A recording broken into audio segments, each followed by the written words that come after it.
pense que l'insatisfaction de l'environnement est une bonne chose.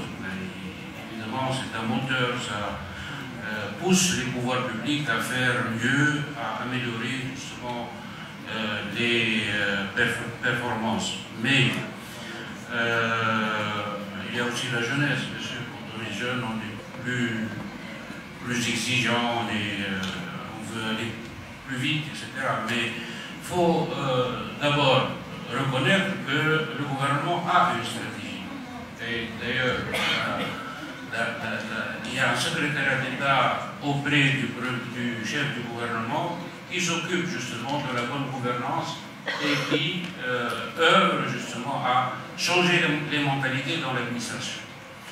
Chaque ministère a aussi des objectifs à atteindre et nous sommes deux là, mais je pense que tous les ministres sont concernés et tous ont eu à élaborer ou à participer en tout cas à la mise en place de procédures ou de structures pour justement lutter ou pour prévenir contre justement la corruption. Il faut savoir que la corruption n'est pas, si vous voulez, imputable uniquement au pouvoir public. Il n'y a pas que les agents publics qui sont corrompus. Il y a la corruption est dans la société. Pour avoir un agent corrompu, il faut avoir un corrupteur en face. Donc c'est un problème de comportement. Et les gens, donc, soit s'accommodent avec la corruption. Il y a des gens qui racontent ça dans les salons pour dire le policier va demander 20 dinars parce que j'ai grillé un feu rouge.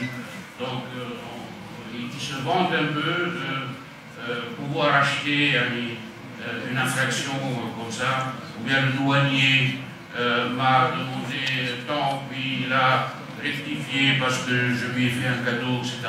Donc, elle n'est pas vécue, la corruption, comme quelque chose de scandaleux, comme quelque chose de socialement, si vous voulez, inconvenante, etc. Donc, là, il y a un effort à faire et je suis heureux que la société civile s'empare de ce problème et de cet espace et qu'elle donc fasse des actions pour attirer l'attention sur la gravité de ce phénomène et surtout pour pousser les pouvoirs publics effectivement à faire mieux.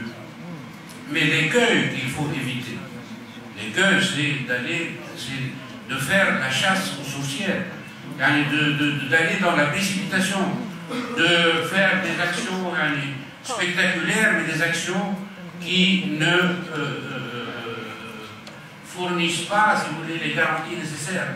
Attention, quand on accuse quelqu'un de corruption, c'est grave sur le plan social, c'est grave sur le plan juridique, etc. Donc, il faut offrir les garanties nécessaires, il faut que la justice soit sereine, il ne faut pas qu'elle agisse sous l'effet de contraintes ou bien qu'elle agisse au service d'objectifs politiques, etc. Donc, certainement, on aurait pu faire mieux.